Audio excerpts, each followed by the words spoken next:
What's up, everyone? Welcome to another episode of the Will and Rock MMA podcast. Rocky's finally back. He dodged a huge bullet last week. He could have easily taken anywhere between 6 shots. But anyways, bro. On a fight, I'm gonna take some shots. Sucker, yeah. Alright, guys, we got some UFC news on the way. We were planning on discussing Gaethje versus Vic for UFC Fight Night for the 25th of August. Instead, we're just going to go into UFC news because we still got another week to talk about that. We have Blaydes versus Francis Ngannou 2 in the works for UFC Fight Night 141 in Beijing, November 24th. Now, remind me a little bit. Do you remember what happened in the first one? Obviously, Francis Ngannou won. Francis Ngannou outworked Blaydes. Blaydes was also a young guy, fresh coming into the UFC. This is before he went on his tear of beating everybody. Tremendous performance last versus Alistair Overeem. So the thing to really look out in this fight is where this fight is going to end up at. If Blaydes wants no part of in the stand-up game and what Francis is going to show up, period, right? Yeah. I think that's the biggest question mark in the UFC.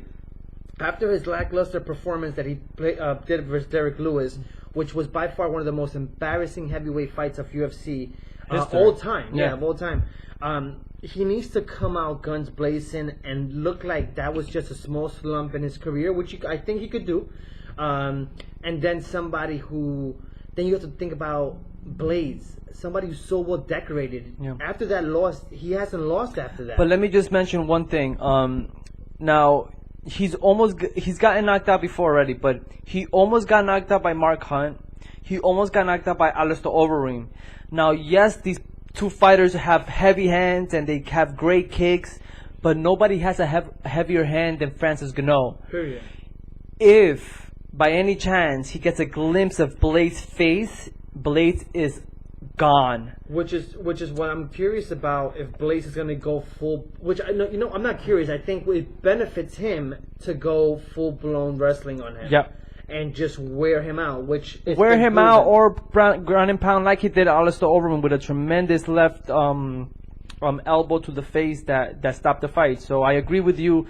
A very intriguing fight because we don't know if it's going to be wrestling, it's going to be stand-up fight. Most likely wrestling for Blaydes and most likely stand-up for Francis, right? And how much this fight implies into the heavyweight division. So now we have Derek Lewis versus Alistair Kovov? Not Kovov. Is it Kovov? Oh. No, Volkov. They're fighting. Whoever wins that fight should easily be the next guy to fight for that belt.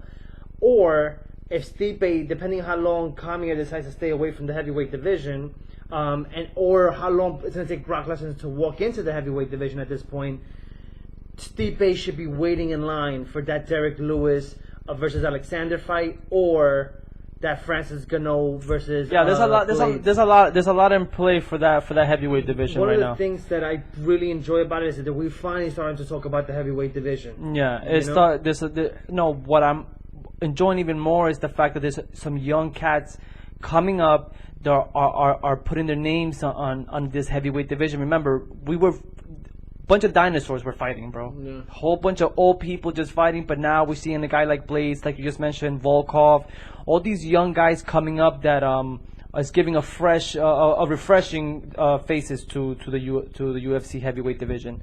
So, but yeah, absolutely something to look forward to. All right, the biggest question I think we have so far is, when is Jon Jones coming back? Jon Jones. It doesn't seem like he's going to come back anytime this year. At least that's what the UFC is making it out to be. I'm telling you right now, it just completely makes sense for UFC to put him in MSG, the next card. What UFC is it? I think it's UFC 230, if I'm not mistaken. Chris, look into that for us, please. And UFC UFC in Madison Square Garden. If you give us a date on that as well, please. So that's something intriguing to find out whether or not Jon Jones is coming back, because there's such a good card that I feel like putting his face in there just makes that card complete. Oh, think about it. Putting Jon Jones in MSG, that's a massive freaking deal. The biggest question is who would they put up against him? I think ideally Alexander Gustafsson, but that's just me throwing that out there. Well, I think Alexander Gustafsson should be up and ready to roll. Yeah. Chris, any? MSG is UFC 230, November 3rd. November 3rd, Oh, so UFC you were 130. Right, UFC 230. November. I mean, there's still time. There's still time. No one knows what's going to happen in the next 3 months with Jones, and it'll be very interesting to know what the UFC is planning on doing with him and what USADA is planning on doing with him. Yeah, that's the biggest question mark. I think they're gonna pull the plug on this guy, take him out of that suspension list, and he's gonna get right back in there. The guy, I follow this guy on Instagram. All he does is train. Is all he's doing. So there's obviously something in the line for him. Maybe he knows already, maybe he doesn't, but something to look forward to.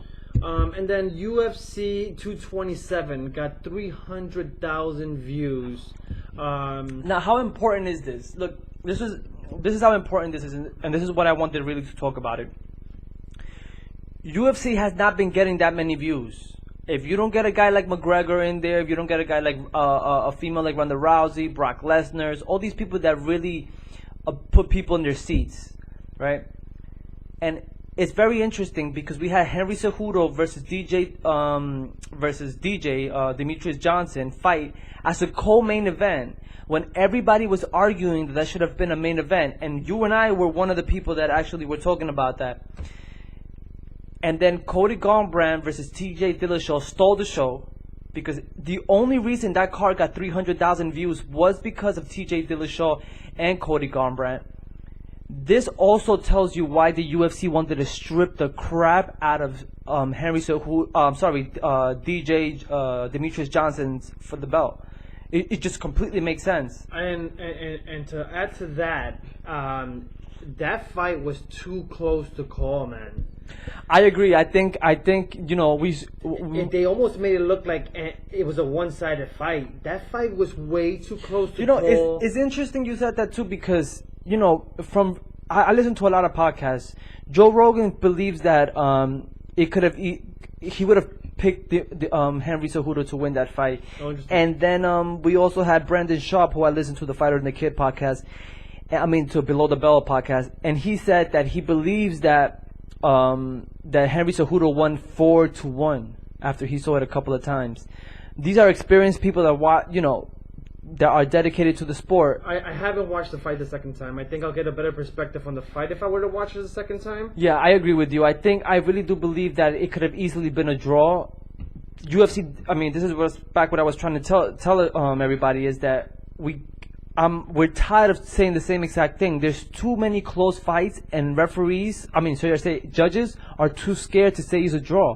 That's beyond frustrating for a fan watching. You can, for me, what hurt me the most is that you're gonna, dethrone a guy like Demetrius Johnson who had the belt for so many years, and to leave it to the judges for them to dethrone him. That bugs me. That bothers the crap out of me. But if everybody's saying that Cejudo won, then Cejudo won. But I thought it was a draw at least. Yeah. At least a draw. I didn't say Cejudo didn't win. I just thought that the fight was a lot closer than people are making it out to be. But that's, again, I only watched the fight once, so I'm not 100% sure if I were to watch it the second time what my opinion would be. But with that being said, kudos goes out to Cejudo. And I'll tell you what the worst situation of that fight is now you got TJ Dillashaw talking crap to Cejudo, and Cejudo talking crap. That fight is not gonna sell, dude. Okay, this is the reason why it's going to, and this is the reason why it's going to happen. They already started promoting it. Yeah. UFC is doing these little, promotions where they send TJ Dillashaw here, Henry Cejudo. Oh, by coincidence, they happen to be in the same goddamn place at the same time, with both wearing the belt, promoting the UFC. Like, it only makes sense for them to fight. They're promoting the fight to begin already. We have to remember, TJ Dillashaw is the best, right now at least, the best fighter in the UFC, the way his performances has been as of late. Okay. And then you got a guy like Henry Cejudo, who dethrones the king of all kings, Demetrius Johnson, and is a gold judo medalist, wrestling medalist, excuse me. This has so much potential, And the UFC sees the bigger, sees the numbers already, and it's the reason why they're trying to put T.J. Dillashaw against some new person instead of Cody Garbrandt, because who else is going to sell? Okay, so this is a perfect example where I disagree. So the reason why I disagree is, first off, it would be great to see Cejudo versus Demetrius Johnson 3. Because Demetrius Johnson... I agree. I don't disagree with you. I know, but I don't disagree with you. I'm not saying... No, I know. You're saying what's the bigger pay-per-view. I'm telling you what's the right call. That would be the right call. Correct. Stipe versus Cormier 2 would be the right call. These fights would be the right call because you're dethroning somebody who's been a champion for so long. Both of these fighters have been champions for so long. What happens is, just to make a big fight and just to make a great pay-per-view, which I get the business part of it, you're taking away from the weight that these guys had on that division and how long they were champions. And as soon as you take the belt away from them, it's like, all right, you can step to the side now. You lost for the first time in God knows how many years. We're going to give the fight that should have happened versus Demetrius Johnson and T.J. Dillashaw, now give it to Cejudo. I'm not looking forward to that fight. Yeah, I don't disagree with you. I'm just giving you the way the UFC is not only promoting it, but the way they're looking at it from their point of view.